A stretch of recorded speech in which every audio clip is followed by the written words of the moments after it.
All right, now we're going to look at the advanced feint. Okay, so when using the advanced feint, we're going to step through to the side of the threat's fighting center and slash towards the threat's forward hand or face. Immediately we're going to spin off and move the center line to the threat's flank and finish in a fighting stance. Again, we're not actually trying to make contact during the feint. We're just looking for a response. The step through allows us to move the center line further off the threat's fighting center, so he will have to move further in order to reorient to us, keeping us ahead on the OODA loop. And during his reorientation movement, he will be very vulnerable to an attack. If the threat attempts a counterattack to this feint, he will be highly vulnerable to an attack on several angles, and our second step can be towards him, while our free hand focuses on defending his knife. So again, just to show that footwork real quick, I think I can do that without moving too much. So we're here, we step through here, we step back here with this wrong orientation, but once we're here, if we see an attack, we can just step in instead of continuing back here to get our orientation where we started.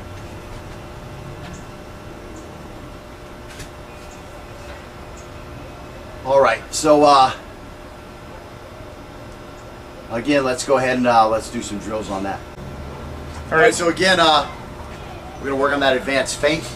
Just going to start off slow so you can see what we're doing, and so that Scott can practice it. He hasn't done this before, and then we'll ramp it up as we get going. I'm sure you look beautiful. Yeah, you're right on. Okay, so again, we're just going to step out here as the hand and then the knife cuts, and then we're going to finish back here. You guys have a little time, hard time doing it while talking. And again, so the feint's going to come out here, this is going to come out here, and then we're going to roll off back to our original stance.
The secret here is bringing this knee up. So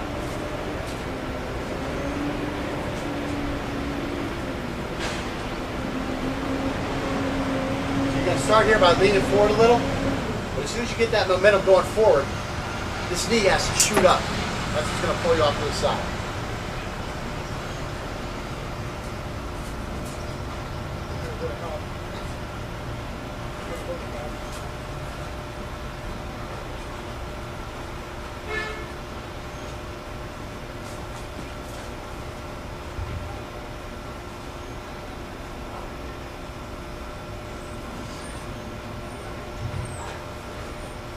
Time you should be able to get both of these off before this foot hits down, because it's a longer step than a step and drag.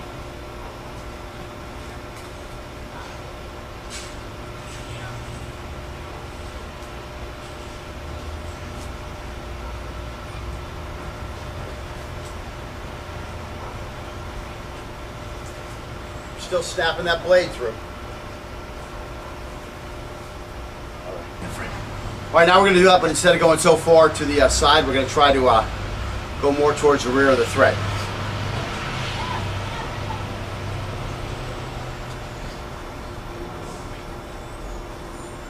Now we're working our way behind him.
All right, so now we're going to do some box drills with this. And again, every other step, your footwork is going to be all messed up because you'll be in the other lead.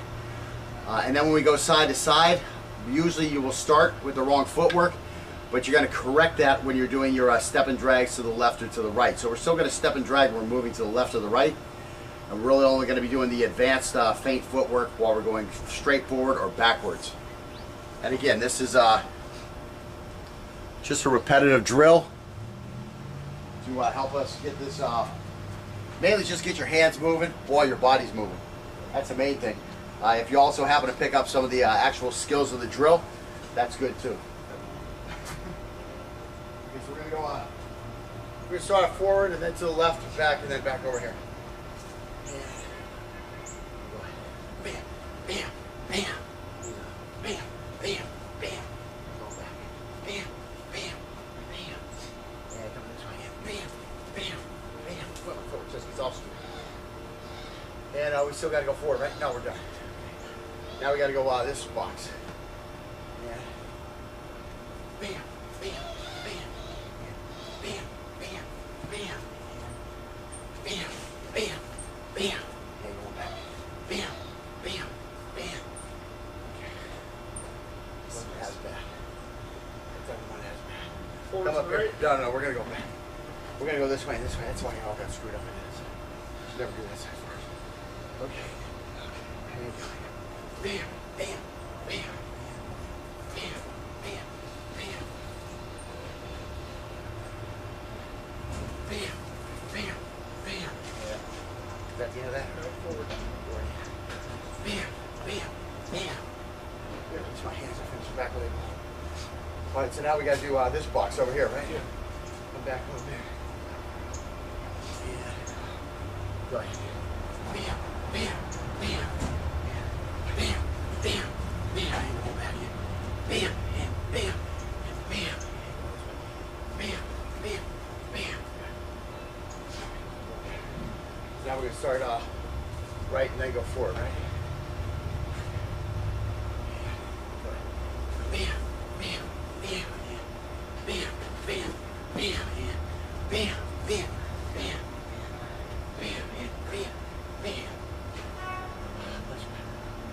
Now we got to do this back box. Let's go backwards first. Always go backwards or forwards first, then to the side. Ready? Yes, sir.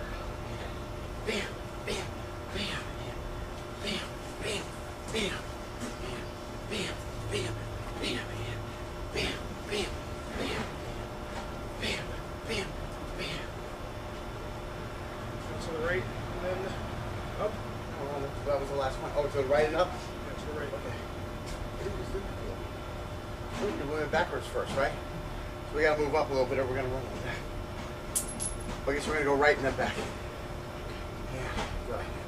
Bam, bam, bam, bam, bam, bam, bam, bam, bam, bam, bam, bam, bam, bam, bam. Okay, I was happy. So in editing, I don't know what I'm going to show. I'm probably not going to show the whole box drill twice. But that was our second time going through it. First time I just didn't feel comfortable. I don't know if Scott felt comfortable or not. His first time doing it, so he might not know exactly what he's supposed to feel comfortable with. But I didn't feel comfortable. Was uncomfortable with where my hand was ending sometimes after the feint. And I wasn't always doing a nice step and drag when I was moving. It was to my right. I was wanting to do like a little step through thing because of the fact that I started with my right leg forward when I was doing my step and drags to the right. For some reason, my footwork started getting like it didn't feel right. I wasn't comfortable. I don't know what I was doing. I'll look at the videotape, I'll find out. But again, you don't feel comfortable, you're not sure everything's right, do the drill again. And so, do 10 more reps.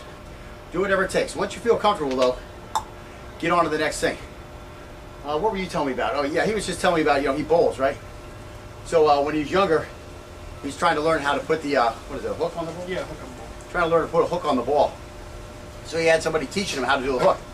So he's trying to get the hang of it, it's just not coming down. So he doesn't bowl for a little while. He's not with the guy that taught him how to do it. He goes back out, he tries to do it by himself, and boom, it comes out. That's because he put the time and he did do the drills. But sometimes what's happening, you're so busy thinking, okay? You're so busy thinking that screws the whole thing up. You just can't think as fast as you need to do the movements when there's a number of movements in succession. It's too hard to think as fast as you're moving if you're trying to move quickly. You have to let this come out just subconsciously. So again, he had learned it, he had practiced it. A couple months later, he goes out to do it, and boom, there it is. He's now throwing hooks. Now he's a good bowler. He's been a good bowler ever since, he said. So, that's just the way some things are. Don't just drill yourself and drill yourself and drill yourself until you have it perfect. Drill it until you got the basic movement, it feels comfortable. Get on to the next thing. You're going to be working on this stuff again as we go forward. And that's what I'm going to let your mind sometimes. I just let your mind, your subconscious, process that stuff a little bit. And then when we get to it later on, you're doing it just fine. Again, I'm not looking for perfection. We're never looking for perfection. We're looking for efficiency. I've never seen a guy just throw, in a real street fight, I've never seen a guy throw kata type freaking front kicks, back kicks, side kicks, whatever. It never happens. There's no need for it to happen. There's too many variables for it to happen. It's just not going to happen, okay? You can practice all that kata perfectly all you want. You're not going to use it like that in a real fight. There's too many variables. So what you have to be able to do is to be able to make this stuff come out now. Come out now and be efficient enough to be effective. That's all you need. That's all you need. Sitting here practicing for perfection, it's not a perfect world. It's never going to work that way. Only when it's only you out there on the mat doing your kata for the judges is going to work like that, because you're in control of all the variables that are there. Once you're not in control of the variables, it's not going to work the way you thought it was going to if that's the only way you've ever done it. So we try to do stuff the way it's going to come out in a real fight. That's on the go, now, not when you're ready, okay? So this thought process, again, do it till you're comfortable. Once you're comfortable, get on to the next drill. Screwed you up there, you missed. All right, let's see. So, all right, so now we're going to bring a living, breathing entity into this drill, and we're going to throw the feint. And again, like last time, he's going to try to counter and attack our empty hand as it comes in, and we'll try to get a piece of his knife hand, which is going to be easier on a lefty than it is on a righty. So we'll do some righties at the end again, and we'll see how that changes things up again. Of course, the righty, the counterattack will work better when we get to that stage. Okay, so there we are here, and I'm going to come into this area. No, let's stay the same way we were. No, that's for the other girls. Not okay, so again, I'm coming into this area here, and as you come into there, I'm going to try to get off on this here. Okay.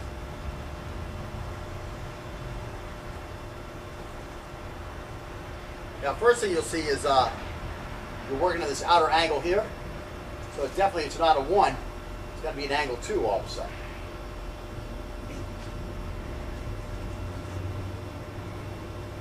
The other thing you'll notice is it's kind of tough to get to his hand. But you will see that his shoulder is wide open.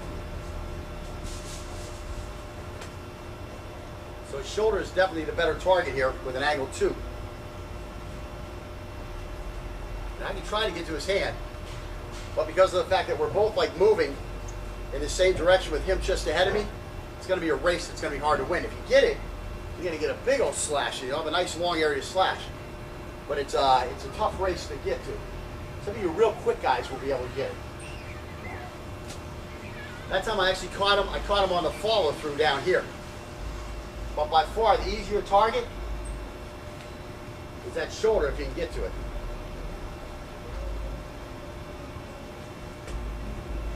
And there I'm getting to it again. Again, we're not demanding that we get to it. It's not what we're really trying to do. He's going to have, I mean, when this knife now comes by his head, he's going to have another response. And it's going to be something like this. He's all of a sudden going to realize that he's exposed.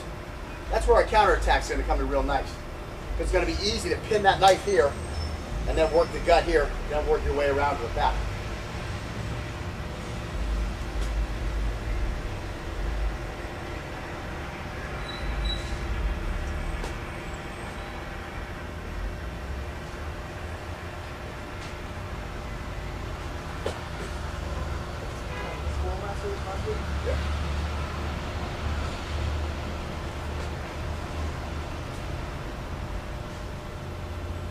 Like everything's out here, everything disappears.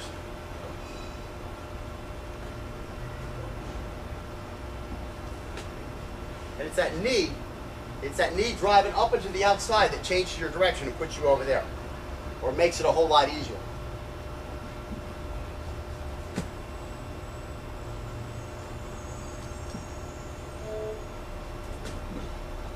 See how far I get away if I want to do that whole moving the center line. When you're way over here, what's going to happen? He's going to turn towards me. He's turned towards me. Damn, I can do that again. I know a lot of that was off frame, but sorry.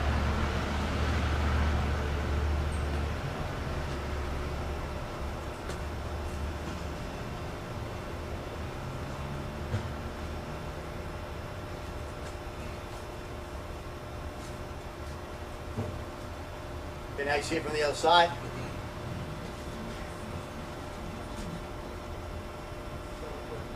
You're going to go this way. Reach out with that hand. Bring that knee up big. Get over there. So you're going to start flying at me. And then you're going to change that direction by bringing that knee up. So that lead goes like that, and then that hand comes through. Maybe that knee comes through. The reaction was classic. He came with his hand here, and as he saw my knife start moving, instead of just really focusing on my hand or my shoulder, I saw him kind of do this flinch response. Which again, that's what I'm talking about. You throw a thing at this other guy, he's not going to just sit in there and be all cool. Oh, like, oh, he threw a feint at me.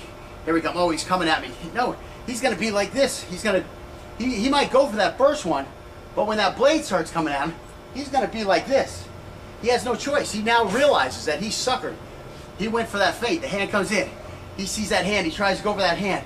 The hand's out of the way. Oh my God, here comes a knife at me.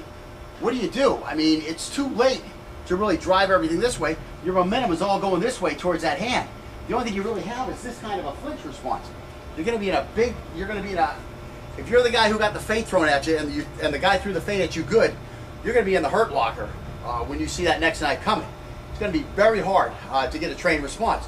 Now we, in this class, we do a lot of Area 2 defense responses. We do a lot of Area 1 defense responses. Is it going to be a whole lot easier for us when we miss that thing to know that we have to lift this leg up, step out of the way, and get our fighting center back on the center line to where now we can catch that knife? Yeah, it's going to be a whole lot easier for us. But who else is training like that? You see him? Did you see him when you're driving in? I didn't see him. No, but we're in a bad neighborhood. You know people around here have knives, right? Yeah. But you didn't see none of them training when you came in, right? So are they going to be ready? Are you going to have a better chance to be ready? Of course you're going to have a better chance.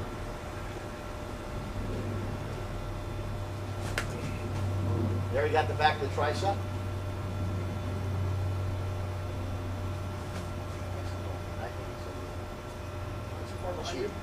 What's that? Am I doing a different drill? Am I too far behind you? Let me watch your footwork this time.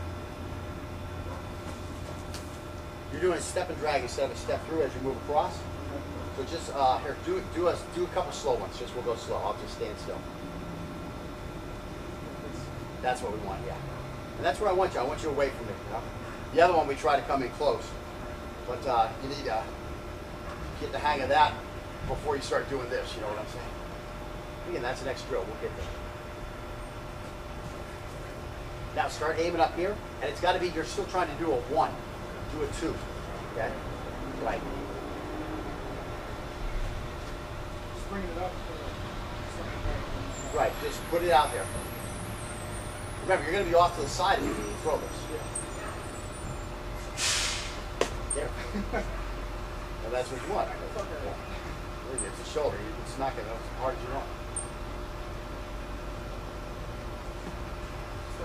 Still doing a 1, it's okay. It just seems natural as I'm moving. Well, because you've done a lot of 1s, that's a problem. Watch when I do mine. Okay, go ahead and see where my knife comes? Okay. That's why I'm getting the 2. Because I know I'm going this way, and I know only a 2 is going to work for me. So so what I'm doing is I'm coming here, and this thing is just, instead of my bicycle being here, my bicycle is kind of crazy. It's got one gyro going one way and one gyro going the other way. This one still has to go this way, and then this gyro goes this way. So this one stays up and down, this one goes crooked. This is a little crooked, your front gyro, your empty hand gyro. There you go. There you go. It's walking and chewing bubblegum, folks. Just gonna start off slow so you can see what we're doing, and so that Scott can practice it. He hasn't done this before, and then we'll ramp it up as we get going. Sure you look beautiful. Yeah, you're right on. Okay, so again, we're just going to step out here as the hand and then the knife cuts, and then we're going to finish back here.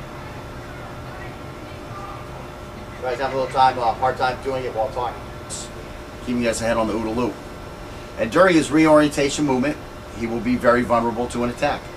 If the threat attempts a counterattack to this feint, he will be highly vulnerable to an attack on several angles, and our second step can be towards him, while our free hand focuses on defending his knife. So again, just to show that footwork real quick, I think I can do that without moving too much. I mean, so we're here, we step through here, we step back here with this wrong orientation, but once we're here, if we see an attack, we can just step in instead of continuing back here to get our orientation where we started.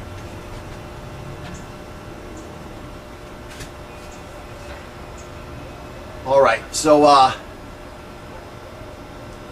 again, let's go ahead and let's do some drills on that. All right, so again, we're gonna work on that advanced feint.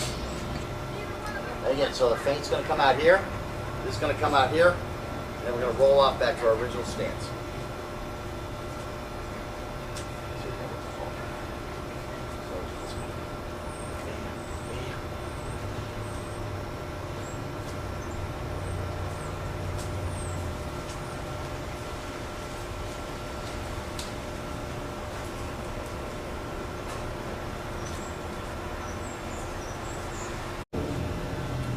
All right, now we're going to look at the advanced feint. Okay, so when you're using the advanced feint, we're going to step through to the side of the threat's fighting center and and slash towards the threat's forward hand or face. Immediately we're going to spin off and move the center line to the threat's flank and finish in a fighting stance. Again, we're not actually trying to make contact during the feint. We're just looking for a response. The step through allows us to move the center line further off the threat's fighting center, so he will have to move further in order to reorient to us.